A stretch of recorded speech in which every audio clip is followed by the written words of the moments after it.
अस्सलाम वालेकुम, मैं हूँ ज़ुहैब फैसल। आज हम क्लास 9 की एक्सरसाइज 1.2 का आगाज़ करते हैं। तो क्लास 9 के एक्सरसाइज 1.2 में हमारे पास फर्स्ट क्वेश्चन है कि right transpose of the following matrices. इसमें हमारे पास फर्स्ट मैट्रिक्स जो है वो हमें गिवन है 1 2 3 1। इसका हमें ट्रांसपोज निकालना है। तो जिस तरह के आपको पता है कि ट्रांसपोज में हम जो रोज हमारे पास होते हैं उसको हम कॉलम्स में चेंज करते हैं। तो हमारे पास जो फर्स्ट रो है 1 और 2 ये हमारे पास फर्स्ट रो है और 3 और 1 ये हमारे पास दूसरा रो है। रो हमारे पास वो एलिमेंट्स होते हैं जो हॉरिजॉन्टल होते हैं और कॉलम वो एलिमेंट होते हैं जो हमारे पास वर्टिकल हो। तो ये रो हमारे पास हॉरिजॉन्टल एलिमेंट है, तो इसको हम लिख लेते हैं पी ट्रांसपोज। ट्रांसपोज को हम टी पर डिनोट करते हैं। P transpose is equal to 1 2 3 1। इस रो को मैंने कॉलम में चेंज किया और इस रो को 3 और 1 को भी मैंने कॉलम बनाया। इसके बाद हमारे पास है Q is equal to L M N P. तो यहाँ पर भी सिंपली हम लिख लेते हैं Q transpose is equal to L. हमारे पास ये रो है एल और एम, ये रो है, इसको हमने कॉलम में चेंज कर देना है। तो कॉलम जिस तरह के आपको पता है कि वर्टिकल हमारे पास होता है तो एल एम आ जाएगा और एन पी हमारे पास इस तरह वर्टिकल आ जाएगा। तो ये हमारे पास दूसरा क्वेश्चन है। इसके बाद हमारे पास तीसरा जो क्वेश्चन है वो हमारे पास है आर इज इक्वल टू 6। तो इस क्वेश्चन में आपने ये याद रखना है कि इसमें आपने कुछ भी नहीं करना, सिंपली आपने लिख लेना है R transpose is equal to 6। R transpose पर हम इसे डिनोट करेंगे और फिर से 6 आ जाएगा, क्योंकि यहाँ पर हमारे पास ऑर्डर जो है वो 1 by 1 है। इस तरह s इज इक्वल टू -5 1 -5 1 -2 1 4 4।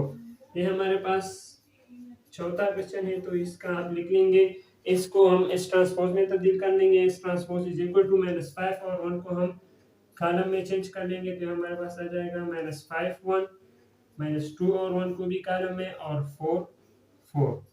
तो ये हमारे पास इसका ट्रांसपोज है। इस तरह जो पांचवा है टी ट्रांसपोज, तो मैट्रिक्स जो है वो आप बुक में देख सकते हैं। मैं इसका डायरेक्ट ट्रांसपोज लिखूंगा तो ये हमारे पास आ जाएगा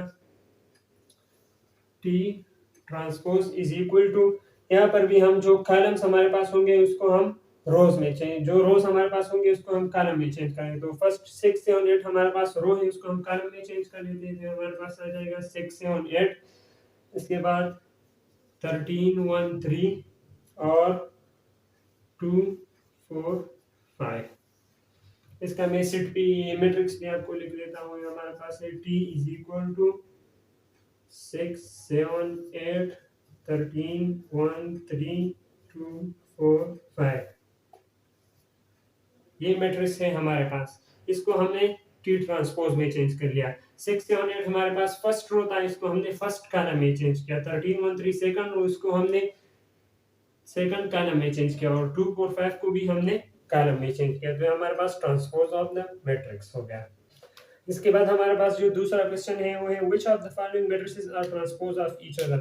transpose of matrix, Q symmetric matrix और सिमेट्रिक मैट्रिक्स, इन तीनों के एक्सप्लेनेशन डेफिनेशन मैंने इससे पहले वीडियो में की है। मैं इसका लिंक जो है आपको डिस्क्रिप्शन में दे दूंगा। उस वीडियो से आप बेहतर तरीके से समझ जाएंगे, उसमें मैंने सारा एक्सप्लेनेशन दिया हुआ है। तो ट्रांसपोज जिस तरह मैंने आपको बताया, जो रोज है उसको हम कॉलम में चेंज कर लेंगे या हम कॉलम जो है उसको हम रोज में चेंज कर लेंगे। तो यहाँ पर आप देख सकते हैं A is equal to, first matrix है A is equal to A1 A2 B1 B2 और B is equal to A1 B1 A2 B2। ये हमारे पास दो मैट्रिक्स है। तो यहाँ पर आप सिंपली देख सकते हैं A1 A2 है हमारे पास फर्स्ट रो है, इसको उन्होंने कॉलम में चेंज किया हुआ है A1 और A2 में। इसके बाद B1 और B2 जो है उसको भी कॉलम में चेंज किया हुआ है B1 और B2 में। तो हमारे पास A और B जो है वो सिंपली हमारे पास दोनों ट्रांसपोज है। इस तरह C और D को भी अगर आप देख ले तो वो भी हमारे पास दोनों ट्रांसपोज आते हैं। तो आपने सिंपली इधर लिख लेना है कि A and B are transpose of each other।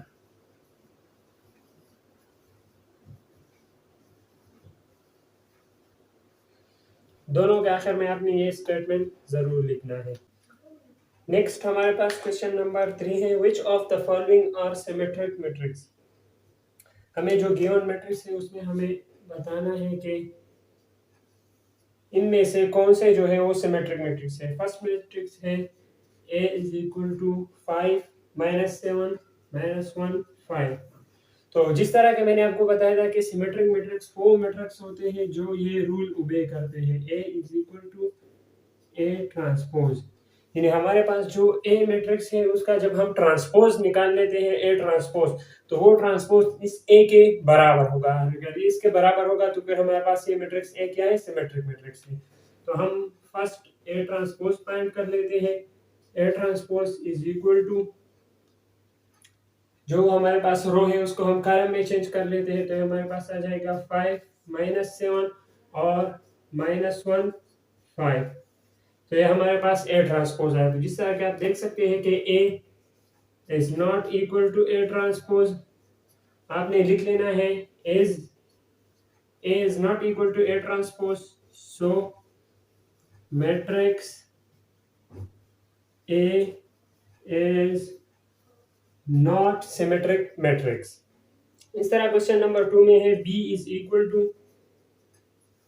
-1 2 2 3। इसका हम ट्रांसपोज निकाल लेते हैं, तो इसका ट्रांसपोज आ जाएगा B transpose is equal to, rows को हम कॉलम में चेंज कर लेते हैं, तो -1 और 2 फर्स्ट रो है, ये कॉलम में आ जाएगा -1 और 2, और इसके बाद दूसरा रो है 2 3, तो इसको भी हम कॉलम में चेंज कर लेते हैं, तो 2 ऊपर आ जाएगा और 3 नीचे आ जाएगा।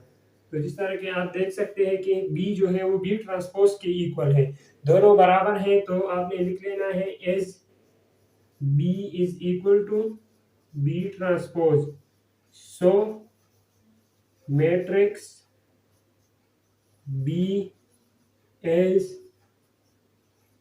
Symmetric matrix. तो ये हमारे पास क्या है, सिमेट्रिक मैट्रिक्स है। इसके बाद हमारे पास सी है, थर्ड हमें गिवन है सी इज इक्वल टू 3 4 5 6। फर्स्ट हम सी ट्रांसपोज निकाल लेते हैं, तो हमारे पास आ जाएगा 3 और 4 फर्स्ट रो, इसको कॉलम में चेंज कर लेते हैं, और 5 और 6 सेकंड रो है, इसको भी हम कॉलम में चेंज कर लेते हैं, तो हमारे पास आ जाएगा 5 6।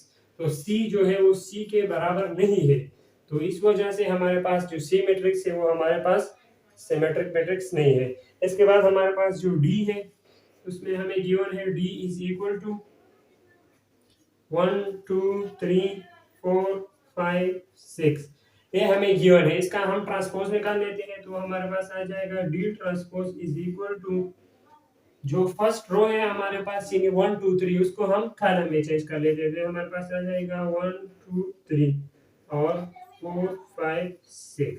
तो डी जो है वो डी ट्रांसपोज के बराबर नहीं है, तो इस वजह से हम लिख सकते हैं कि चूंकि डी हमारे पास डी ट्रांसपोज के बराबर नहीं है, तो इस वजह से हमारे पास सिमेट्रिक मैट्रिक्स नहीं है। नेक्स्ट हमारे पास क्वेश्चन नंबर 4 है, उसमें हमें गिवन है which of the following matrices are skew symmetric matrix. इनमें हमारे पास कौन से जो है स्क्यू सिमेट्रिक मैट्रिक्स है। इन सारे मैट्रिसेस के बारे में मैंने इस वीडियो में एक भी बताया था।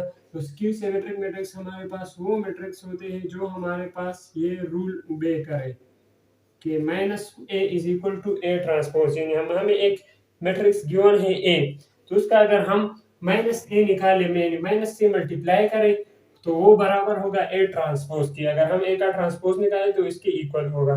फॉर एग्जांपल हमें गिवन है a इज इक्वल टू 0 4 -4 0। तो फर्स्ट ऑफ ऑल हमने -a निकाल लेना है जो लेफ्ट हैंड साइड है, तो -a आ जाएगा। इस मैट्रिक्स को हम माइनस से मल्टीप्लाई कर लेते हैं, तो हमारे पास आ जाएगा -4 0। इस माइनस के साथ मल्टीप्लाई कर लेते हैं, तो हमारे पास आ जाएगा -a इज इक्वल टू 0। जब 0 माइनस जब 0 के साथ मल्टीप्लाई होता है तो 0 आता है, जब 4 के साथ माइनस मल्टीप्लाई होता है तो -4 आता है, माइनस और माइनस +4 आता है और 0।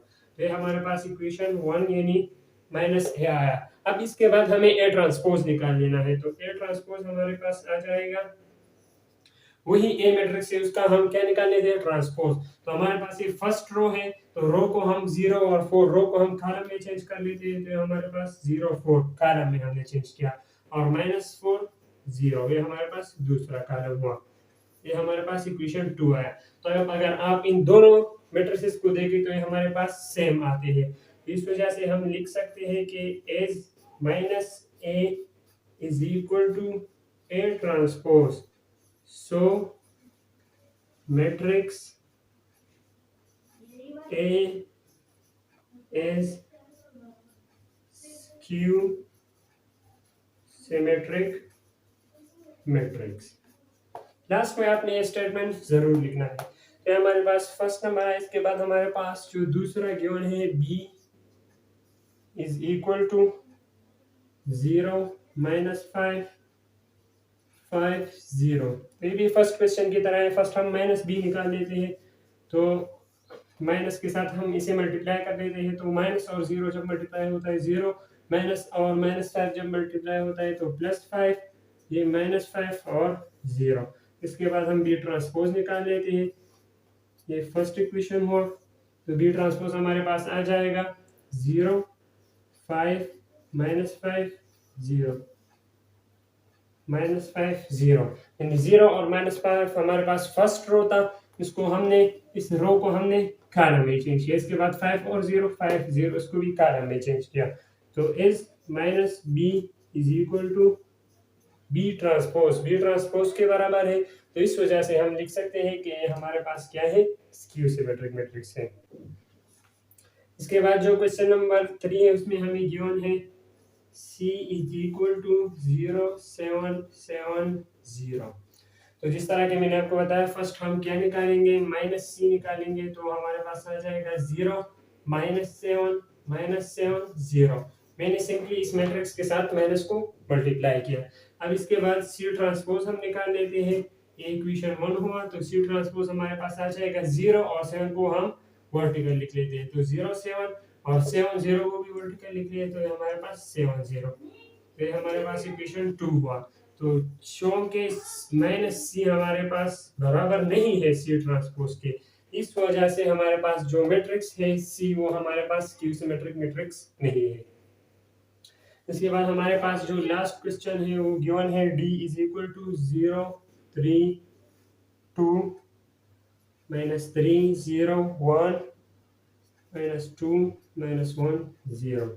तो फर्स्ट ऑफ ऑल हमने -d निकाल लेना है। तो हमारे पास -d यानी इन नंबर्स के साथ में माइनस को मल्टीप्लाई कर दूंगा, वो हमारे पास आ जाएगा 0 -3 -2 और माइनस तो +3 0 -1 माइनस जो +2 आ जाएगा +1 और 0।